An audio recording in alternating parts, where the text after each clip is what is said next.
우리가 성경을 읽다가 보면은 전쟁이 많이 나옵니다. 그 전쟁 중에는 유명한 전쟁들이 좀 있죠. 성도이든 또 성도가 아니든 관계없이 이 땅에 살고 있는 모든 사람들에게 성경에 등장하는 전쟁 중에서 가장 유명한 전쟁을 하나만 꼽아달라라고 부탁을 하면은 아마 열에 7, 8은 꼽을 만한 전쟁이 하나가 있습니다. 이 전쟁은 다윗과 골리앗의 싸움입니다. 이거는 뭐 모르는 사람이 없어요. 불신자들에게도 다윗과 골리앗의 싸움을 압니까? 라고 하면 다 안다 이겁니다. 그때 그들이 아는 수준은 어떤 것이냐면은 작은 자가 큰 자를 이긴다는 겁니다. 뭐 사실이죠. 성경 안에서, 믿음 안에서는 역전이라는 게 항상 있어요. 도저히 이길 수 없는 전쟁을, 도저히 이길 수 없는 상황을 믿음으로 반전시키고 승리하는 예들은 무척이나 많이 있고, 뭐 굉장히 뭐 흔한 일입니다. 믿음 안에서는. 그런데 예수 안 믿는 사람들에게는 그 전쟁이 그냥 이기고 지는 거 외에는 의미가 없어요. 이기면 그게 훌륭한 거예요. 그 정도의 개념밖에 갖고 있지 않아요. 그런데 우리 성도들에게는 다윗과 골리앗 싸움이 이기고 지는 것보다 더 중요한 문제가 있습니다. 물론 이기죠. 이기긴 이기는데 단지 이기고 지는 것보다 더 중요한 문제가 있다 이겁니다. 그게 뭐냐면 어떻게 이기느냐는 거예요. 그냥 이기는 것이 장땡이 아니고 어떻게 해서 이기는가 이걸 해줍시다. 그냥 사무엘상 17장 45절 사무엘상 17장 45절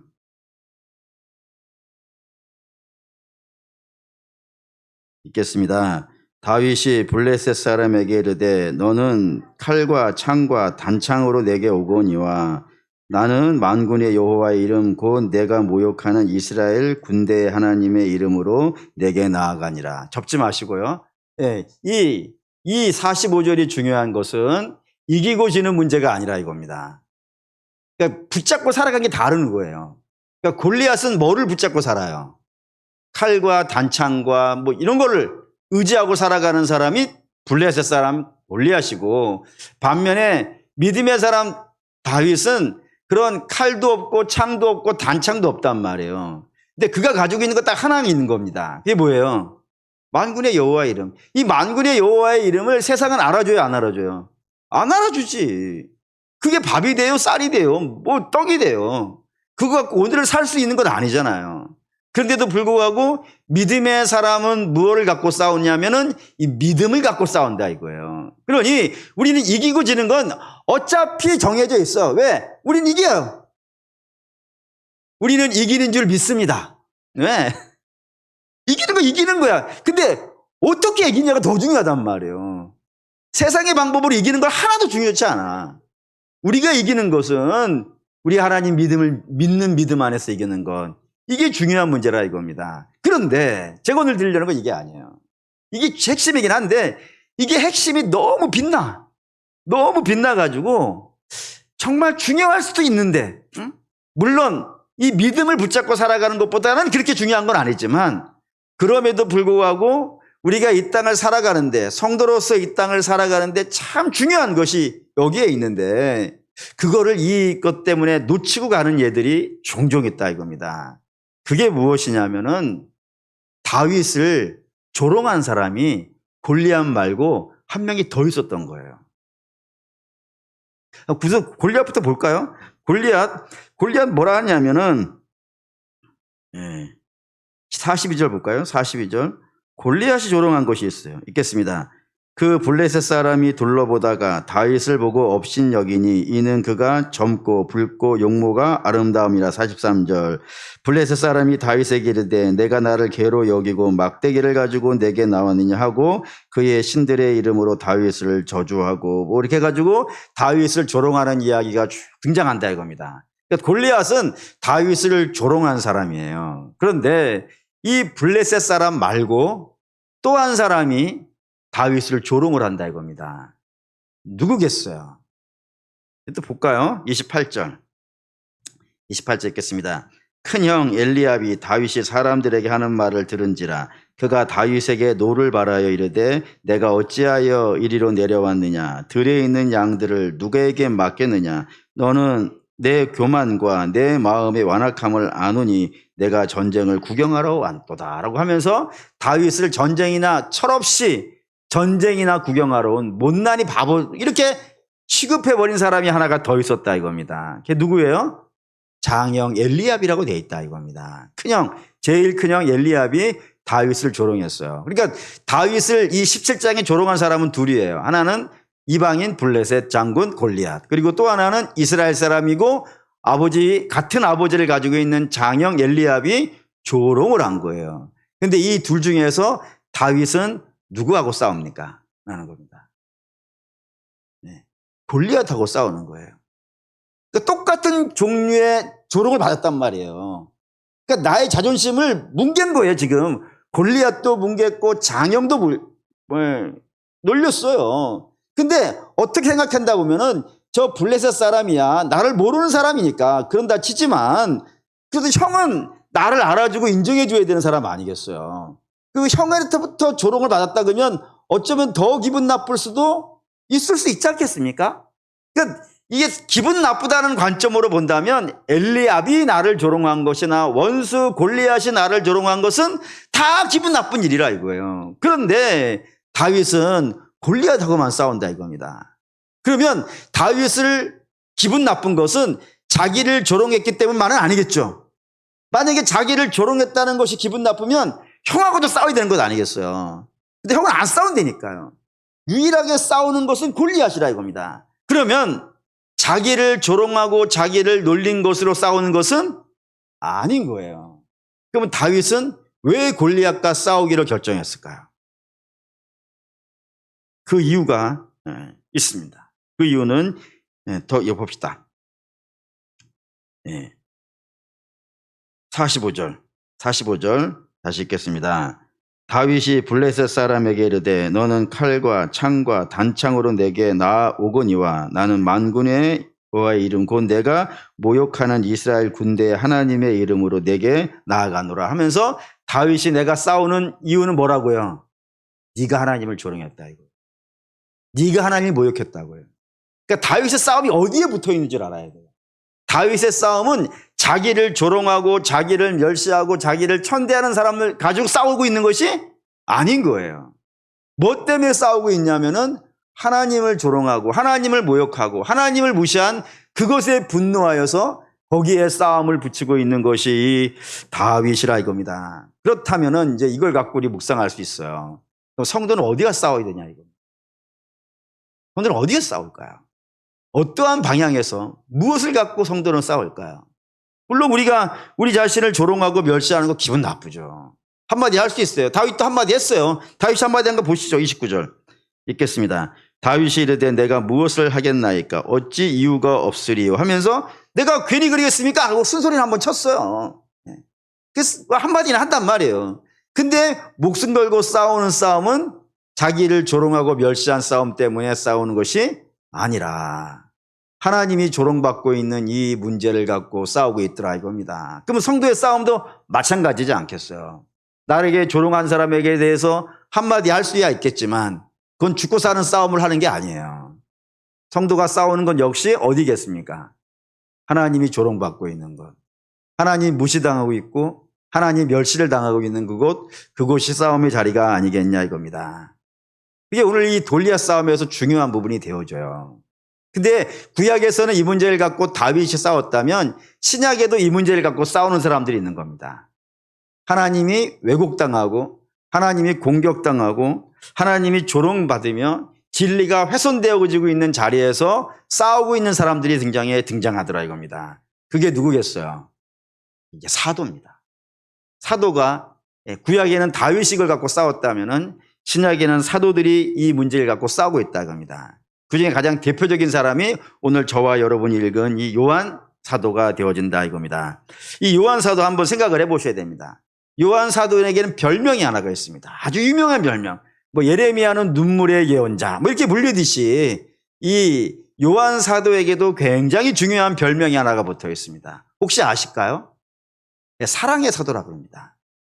요한 사도를 사랑의 사도라고 부르는 이유는 세 가지 때문입니다. 첫째, 그가 사랑의 사도라고 불리는 첫 번째 이유는 본인 스스로가 다른 사람들께 생각했던 것 같긴 한데 일단 본인 스스로가 예수님에게 사랑을 엄청나게 받고 있는 사람이라고 생각을 해요. 한번 봅시다. 이거 요한복음 20장.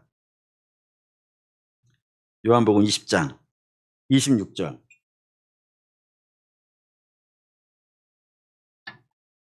요한복음 20장 26절.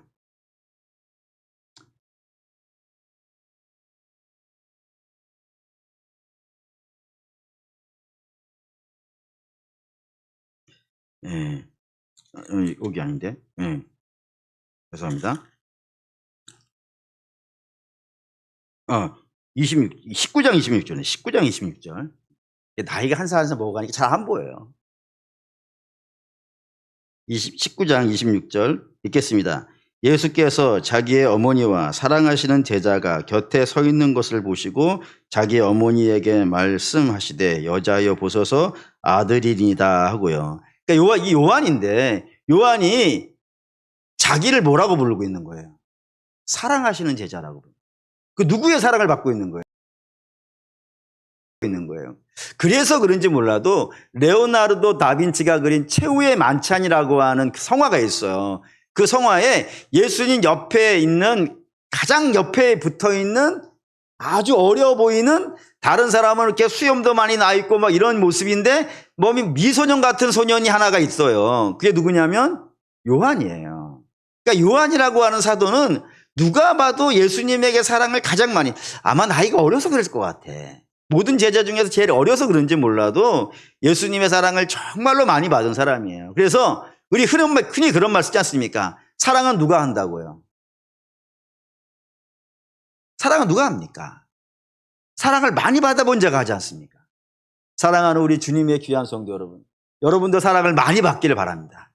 하나님의 사랑을 많이 받는 여러분 되시기를 바랍니다. 그러면 내가 사랑을 하고 싶지 않아도 주의 사랑이 내 속에 넘치는데 어떻게 흘러차고 넘치는 역사가 어찌 없겠어요.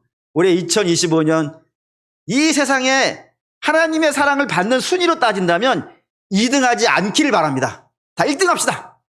네, 그런 그 이유가 있고, 또 하나는 요한은 정말 교회를 많이 사랑한 사람이에요.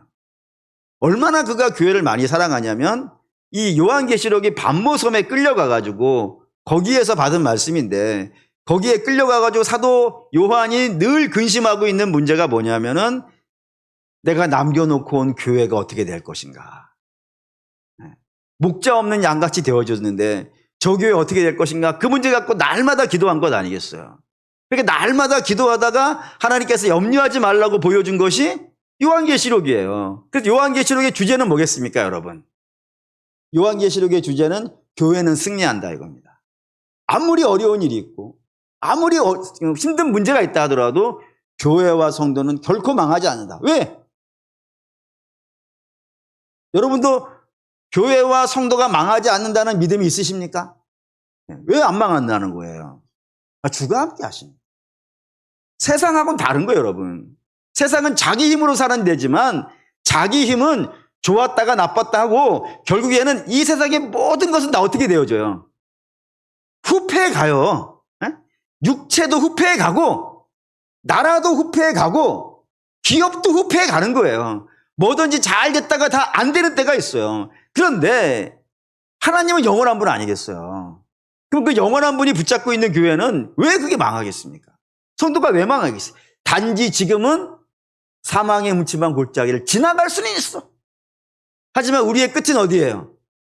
푸른 풀밭과 쉴만한 물가. 그러니까 이 요한계시록은 하나님이 요한이 너무 교회를 사랑하니까 그 교회 때문에 걱정과 근심에 가득 쩔어 있으니까 걱정하지 말라고 보여준 것이 이 요한계시록이라는 겁니다. 세 번째, 요한 사도를 사랑의 사도라고 부르는 이유는 뭐냐면은 이게 가장 실질적인데 사랑이라는 말을 가장 많이 한 사람입니다. 사도 요한이.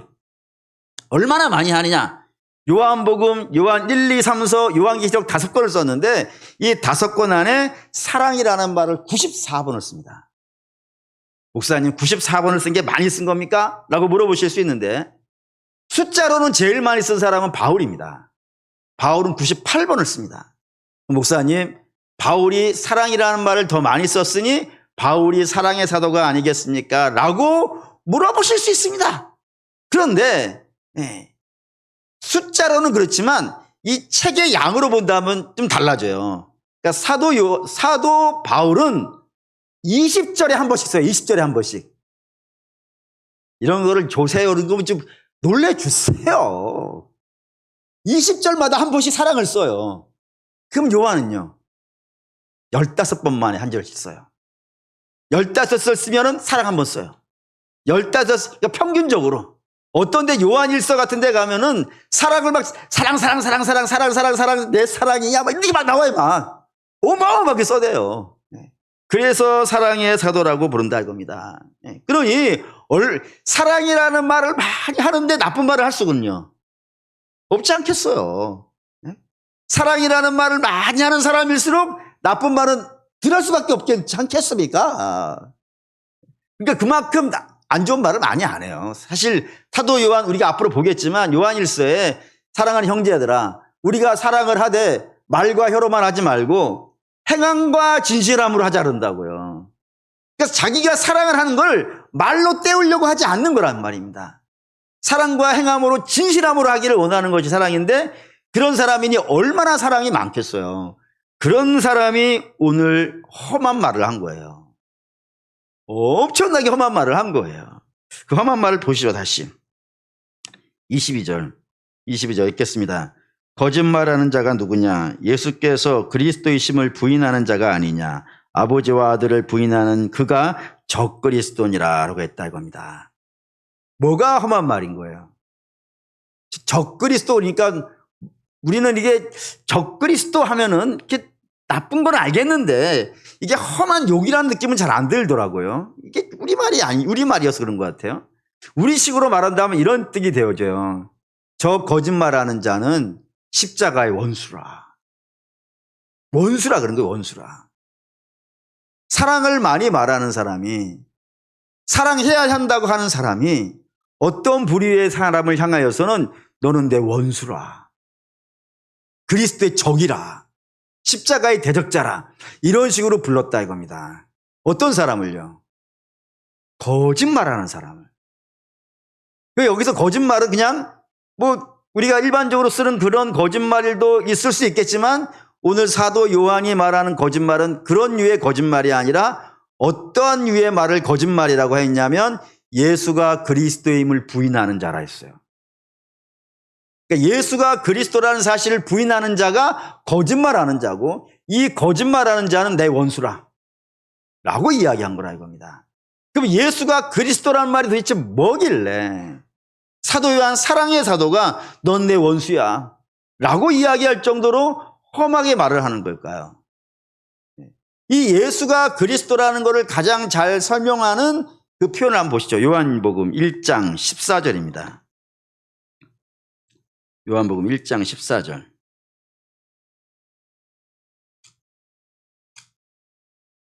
요한복음 1장 14절 읽겠습니다. 말씀이 육신이 되어 우리 가운데 거하심에 우리가 그의 영광을 보니 아버지의 독생자의 영광이요 은혜와 진리가 충만하다 했습니다. 말씀이 육신이 되는 것, 한마디로 성육신이라 그럽니다. 그러니까 하나님이 사람이 되는 것. 그러니까 예수라는 글자는 하나님이라는 의미를 갖고 있고요, 구원자라는 뜻이니까 하나님이라는 이 뜻을 갖고 있고, 그리스도라는 건 제사장이란 말이에요. 그러니까 사람을 뜻한단 말이에요. 그러니 하나님이 사람이 되었다는 이 사실을 부인하는 자는 거짓말하는 자고, 그 거짓말하는 자는 내 원수라 라고 이야기를 한 것이라 이겁니다. 왜 그렇게 이야기할까요? 왜 하나님이 육신이 되는 것, 하나님이 사람이 되는 것, 이 성육신을 부인하는 것을 왜 사도 요한은 이렇게 극구 싫어할까요? 이 세 가지 이유가 있기 때문이라고 되어 있습니다. 첫 번째는 예수님은 신화가 아니라 이거예요. 전설이 아니라고요. 그렇지 않습니까? 사도 요한 이렇게 설명해요. 내가 눈으로 봤고 귀로 들었고 손으로 만졌다고. 그러니까 예수님은 그냥 뭐 신화 속에 나오는 화신이 아니에요. 화신. 신화 속에 사람이 있고 그리고 사람 안에 신이 잠깐 담겼다가 훅 떠나가 버리는 그런 신화의 인물이 아닌 거예요. 신화의 인물이라면 영일 것이고 영이라 그러면 내가 만질 수 없는 것 아니겠어요. 근데 사도 요한네가 만졌고 눈으로 봤고 귀로 들었다는 것은 예수님을 신화 취급하지 말라는 거예요. 직접 우리 안에 오셨던 분이라 라는 것이 첫 번째 이유고, 두 번째는 이게 중요한 것인데, 하나님이 사람이 됨으로 말미암아서 이룰 수 있는 것이 두 가지가 있어요. 그 중에 첫 번째가 뭐냐면은 대속의 역사예요. 예수님이 사람을 입고 이 땅에 오셔야 되는 가장 중요한 이유는 죽기 위해서라는 거예요. 왜 그러냐면은 이 하나님이 하시는 일들이 여러 가지가 있어요. 우리의 상상을 넘어가는 놀라운 일들을 많이 하세요. 예를 든다면은 자식이 없는 자에게 자식을 주실 수가 있죠. 근데 그거는 하늘에서 할 수 있어요. 맞죠? 뿐만 아니라 죽으라고 노예로 팔아버린 아이가 하나가 있었어요. 근데 그 죽으라고 노예로 팔아버린 아이를 당대의 최고의 나라라고 불리는 애굽의 총리로 만드시는 것을 어디서 할 수 있어요? 하늘에서 할 수 있어요. 굳이 이 땅에 내려오실 이유가 없어요. 또 바다를 가르시는 일, 하늘의 해와 태양을 멈추는 일, 나라를 세웠다가 나라를 무너뜨리는 일, 가난한 자를 부자로 만들고 목동을 왕으로 만드는 일, 이런 일들은요 놀라운 일들이에요. 근데 그런 놀라운 일들은 굳이 이 땅에 사람으로 오셔서 하셔야 될 필요는요 없어요. 하나님 보좌 위에 앉아서 지팡이 들고 폼나게 명령만 한마디 해도 다 이루어지는 일이에요. 아예 백부장이 그런 말 한 적 있지 않습니까? 우리 집 종이 중풍병에 걸렸는데 좀 고쳐주십시오 했을 때 주가 그래 내가 니네 집 가자 라고 했을 때 그 백부장이 뭐라 그래요? 안 와도 돼요 그러는 거예요. 안 와도 돼요. 아니 나도 누군가의 밑에 있고 나도 누군가를 데리고 있는 사람인데 높은 사람이 낮은 자에게 명령만 하면 되지 뭐하러 갑니까? 그러니까 병 고치는 일도 주께서 이 땅에 오셔서 뭐 사람이 되시고 이래야 될 필요가 전혀 없는 거예요. 그런데 죽는 일은요. 죽는 일은 하늘에서 안 돼요. 죽는 일은요. 사람의 옷을 사람이 되지 않고서는 죽을 수도 없어요. 아무리 신이 이 땅에 왔다 하더라도 사람의 옷을 입고 있지 않는 이상은 죽을 수가 없어요. 예수님은 죽기 위해서 사람이 되시는 겁니다. 왜 죽기 위해서 사람이 되셔야 되나요? 우리가 알다시피 피 흘림이 없으면 뭐가 없으니까? 죄사함이 없으니까. 그래서 구약에는 이게 누가 피를 흘리냐면 짐승이 피를 흘리는데 누차에 거쳐서 말씀드렸다시피 짐승이 흘리는 피는 임시적인 것이고 즉흥적인 것이고 한순간적인 것이에요. 그래서 매번 해야 되는 거예요. 매번 해야 되는데 그 매번 한 것도 완전하지 못하여서 결국에는 이스라엘이 어떻게 돼요? 망하잖아요. 그게 짐승의 피의 한계예요.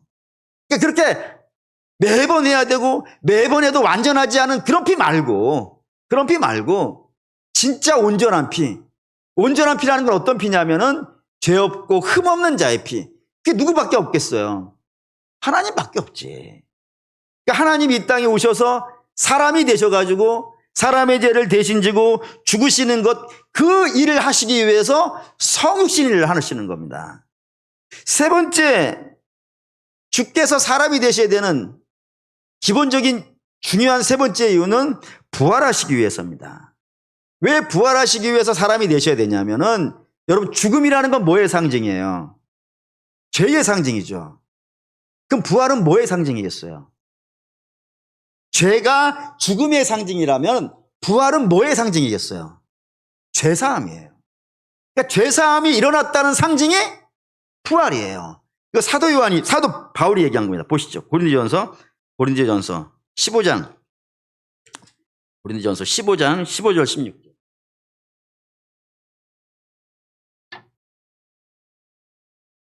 고린도전서 15장 15절 16절 읽겠습니다.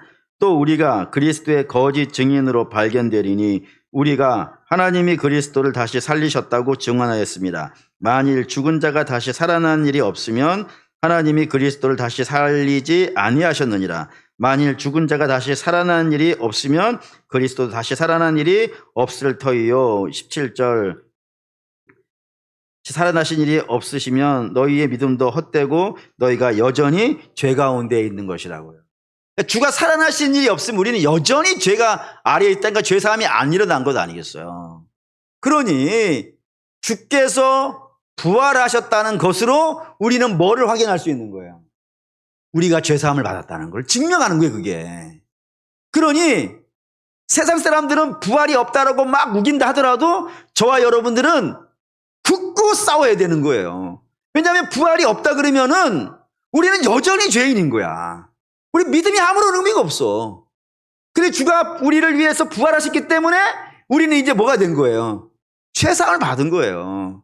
그런 것이 부활이라 이겁니다. 그런데 부활을 하려면 전제 조건이 하나가 필요하잖아요. 그게 뭐예요?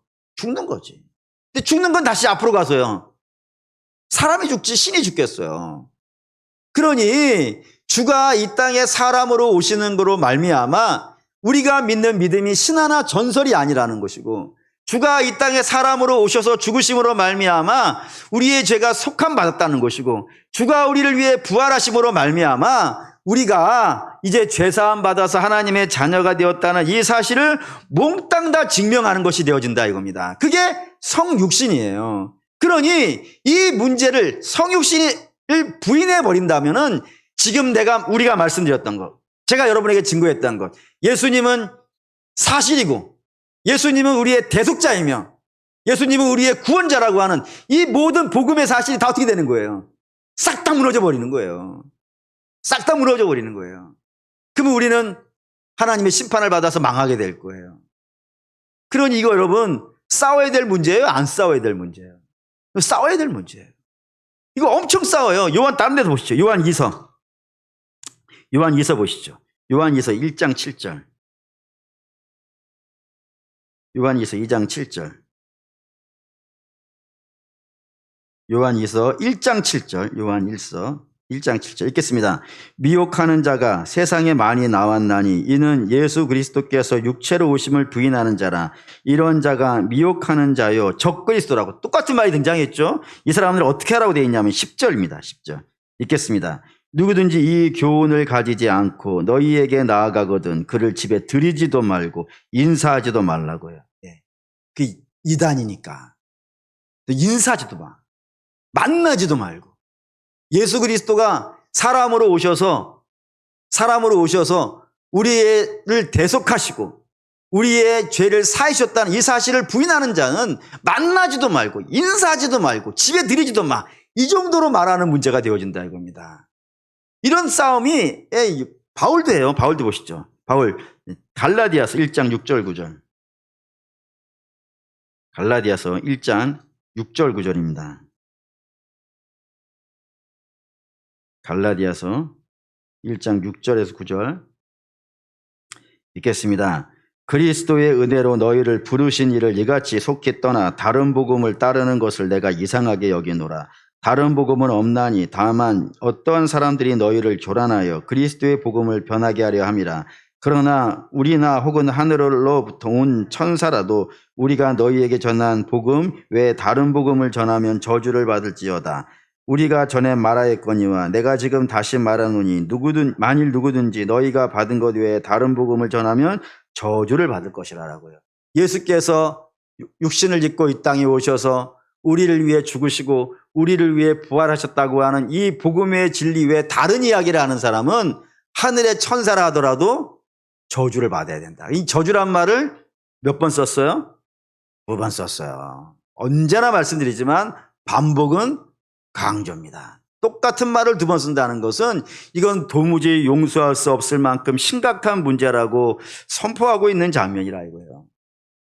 사도 바울도 그렇게 얘기해요. 우리 앞에 봤지만 사도 바울도 적잖이 사랑을 말하는 사람이거든요. 그가 사랑한 거 같이 봅시다. 고린도전서 13장. 이것도 한번 볼 필요가 있어요. 고린도전서 13장. 사도 바울이 말하는 사랑의 모습을 갖고 한번 생각해 봅시다. 13장. 13장 4절. 13장 4절 읽겠습니다. 사랑은 오래 참고 사랑은 온유하며 시기하지 아니하며 사랑은 자랑하지 아니하며 교만하지 아니하며. 여기에 온유함에다가 줄을 쫙 꺼놓고요. 온유함이라는 거는 누가 옆에서 찔렀어요. 찔렀는데 사랑은 어떻게 하는 거라고요? 아유, 웃어주는 거지. 응? 웃어주는 거예요. 응? 예. 그런 게 사랑이라니까요. 옆에서 얼마 열받게 해도 그런 거야. 열받게 해도 씩 웃어주는 것, 그게 사랑이라 이거예요. 좀 더 가봅시다. 5절 보시죠. 5절 읽겠습니다. 무례히 행하지 아니하며 자기의 유익을 구하지 아니하며 성내지 아니하며 악한 것을 생각하지 아니하며. 여기 뭐 대놓고 등장한 거 아니겠어요? 다른 사람에 대해서 무례하지 않는 거예요. 다른 사람에 대해서 성내지 않는 거예요. 나를 열받게 했다가지고 악한 생각하지 않는 거예요. 이게 사랑이라고 이야기한 사람이라고요. 근데 그런 사람이 다른 건 내가 다 참어. 내가 다른 건 다 온유할 수 있고 내가 다른 것에 대해서는 성내지 않아. 내가 다른 것에 대해서는 웃을 수 있어. 나를 모욕하고 나를 매질하고 나한테 하는데 다 내가 참을 수 있어. 그런데 내가 딱 하나는 못 참어. 뭐에 대해서는요?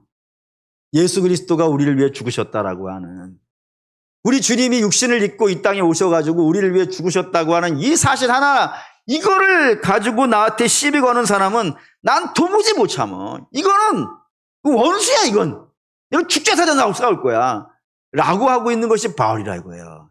하나만 더 봅시다. 유다서, 요한계시록 앞에 유다서 1장 3절. 유다서 1장 3절 읽겠습니다. 사랑하는 자들아, 우리가 일반으로 받은 구원에 관하여 내가 너희에게 편지하려는 생각이 간절하던 차에 성도에게 단번에 주신 믿음의 도를 위하여 힘써 싸우라는 편지로 너희를 권하여야 할 필요를 느꼈다고요. 여기 단번에 주신 믿음의 도가 뭐예요?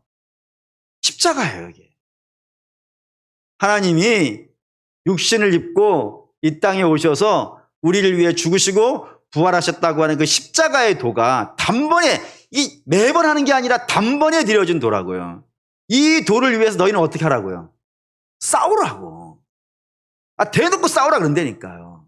이거 싸워야 돼. 이건 타협이 안 돼. 이렇게도 표현해요. 좀 더 가볼까요? 12절 읽겠습니다. 그들은 기탄 없이 너희와 함께 먹으니 너희의 애찬의 암초요 자기 몸만 기르는 목자요 바람에 불려가는 물 없는 구름이요 죽고 또 죽어 뿌리까지 뽑힌 열매 없는 가을나무요.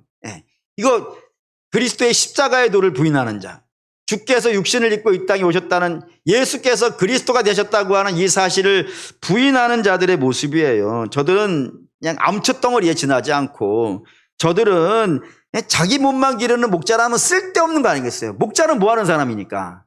양을 위해 자기를 부인하는 자가 목자 아니겠어요? 근데 자기 몸만 기르는 목자라면 그건 사꾼도 아닌 거야. 나쁜 사람들이고, 뭐 뿌리까지 썩어버린 열매 없는 가을 나무예요. 정말 악한 자들이에요. 그런 자들에 대해서 너희는 끝까지 싸워야 된다라는 것이 유다 사도가 이야기한 거라 이겁니다. 이런 식으로 뭐 베드로도 그렇고요, 야고보도 그렇고, 모든 신약 성경의 사도들의 공통적인 특징은 예수께서 그리스도가 되셨다고 하시는 이 성육신의 교리의 문제에 대해서만큼은 너희 타협하면 안 돼. 이건 타협의 여지가 아니야. 이거 죽고 사는 문제고 반드시 싸워야 되는 문제야라고 이야기를 하는 거라 이겁니다. 왜 그럴까요, 여러분? 이 진리기 때문이에요. 진리기 때문이에요. 진리라는 건 여러분 흔들리면 돼요, 안 돼요? 진리는 흔들리면 안 돼요. 다른 거는 흔들려도 돼요. 다른 거는 흔들려도 진리가 잡아주면 되거든요. 근데 진리가 흔들려져 버린다면은 내가 갖고 있는 모든 것이 다 헛수고가 돼버린단 말입니다. 예를 들어봅시다. 예를 들어보면 바리새인 아시죠? 바리새인은 하나님을 뭐라고 불러요? 하나님이라고 불러요. 놀랍죠? 분명히 우리와 똑같이 저들은 하나님을 하나님이라고 불러요. 그런데 주가 저들을 모른다 그런다니까요. 예수를 부인하니까 주가 저들을 모른다 한다니까요. 얼마나 심각한 문제예요, 여러분. 진리가 흔들어버리면, 예수께서 그리스도라는 게 우리에겐 유일한 진리예요, 여러분. 다른 거는 진리이지 않아요. 아니, 뭐, 목사님, 하늘에 해가 동쪽에서 뜨고 서쪽에서 지고, 아니, 뭐, 거꾸로 돌리지 뭐.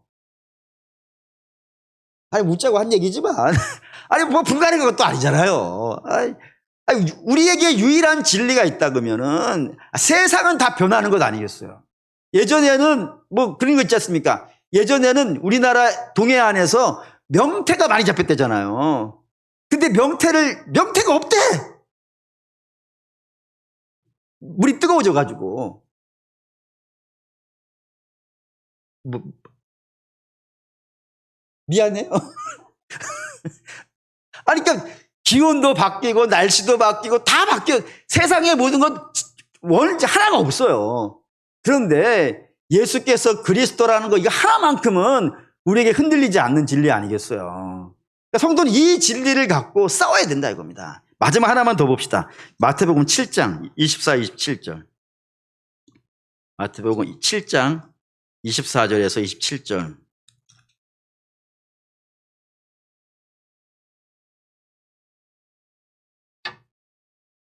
24에서 27절 읽겠습니다.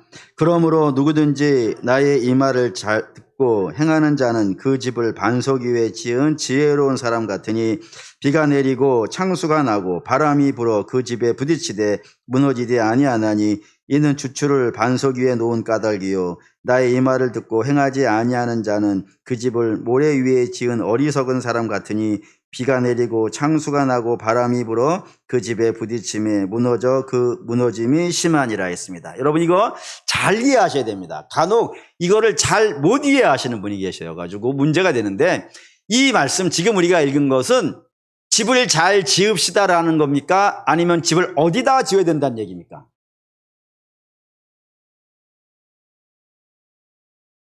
집을 좋은 재료로 지으자는 얘기인가요? 아니면은 그 집이 좋은 재료가 아니더라 하더라도 장소를 잘 정하자는 얘기인가요?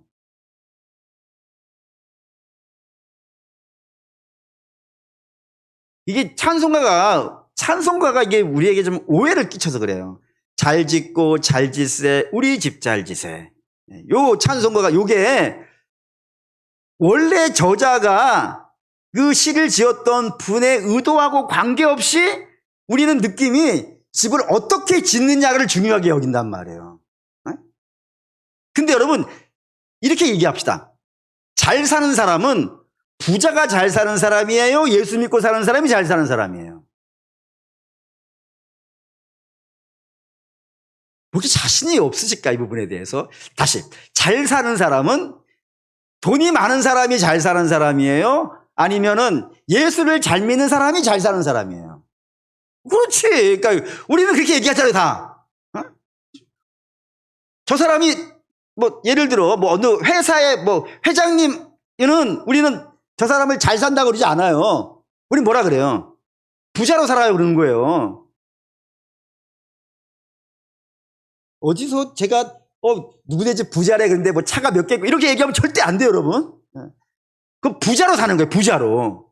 잘 사는 것은 제대로 사는 거 아니에요. 제대로 사는 사람은 어떤 사람이에요?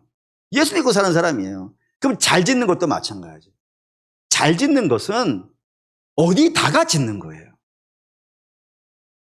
모래 위에다가 좋은 재료를 갖고 지은 집은 잘 지은 게 아니에요, 여러분. 그거는 바람이 불고 물이 나면 창수 나면 무너지는 거예요. 잘 짓는 집은 비록 재료가 별로 안 좋을 수 있어요. 층수도 1층밖에 안 될 수도 있어요. 나무로 지을 수도 있어요. 어쩌면 풀로 엉기성기 지어가지고 지을 수도 있어요. 근데 잘 지은 집은 반석 위에 세운 집이에요. 그 집은 결코 무너지지 않아요. 그 반석이 뭐냐 이거예요. 우리의 반석은 예수가 그리스도라는 사실입니다. 그러니까 이걸 흔들면 안 돼, 이거는. 우리가 잘 사는 기준이에요, 이게. 그러니까 저와 여러분들은 이 땅에서 다른 것들은 다 양보할 수 있어. 다른 것들은 다 양보할 수 있어. 뭐 자존심도 좀 상해도 있을 수 있어. 안 상했으면 좋겠어요. 안 상했으면 좋겠고 기분 안 나빴으면 좋겠어요. 뭐 일부러 기분 나쁘고 일부러 자존심 상할 건 뭐가 있겠어요. 안 상했으면 좋겠어요. 그런데 상한다 하더라도 그것 갖고 싸우고 싶지는 않아요. 우리가 정말 싸워야 되는 것은 예수가 부인당할 때, 예수가 우리를 위해서 죽으셨다고 하는 이 말할 수 없는 큰 사랑이 부인당할 때, 이거는 우리에게는 용납할 수 없어요. 그 마치 우리 엄마가 부인당한 것과 마찬가지예요. 용납할 수, 우리가 거기서 나왔는데, 예수님이 우리의 시조잖아요, 시조. 그래서 여러분 다 성이 무슨 성이에요? 예수 박씨인데. 여러분의 시조는 누구예요? 예수님이지. 앞으로 뭐 몇 대손 이런 걸 곤란해요, 여러분. 여러분 예수손이에요, 예수손. 예수손이고 예수 자손이고 예수에게서 나왔고, 그걸 어떻게 부인하냔 말이에요. 그걸 사랑하는 믿음의 성도 여러분, 이 신령한 자존심 갖고 삽시다. 비록 우리 가난할 수 있어요. 비록 좀 병들 수도 있고, 때로 나이 들 수도 있고, 다 그럴 수 있지만 우리가 절대로 놓치지 말아야 되는 것은 예수께서 우리의 그리스도라는 사실. 이 사실 하나는 심중에 흔들리지 않는 중심으로 잡고 누구도 이걸 흔들지 못하도록 단단하게 붙잡고 사시는 저와 여러분 되시기를 주의 이름으로 축원합니다. 아멘.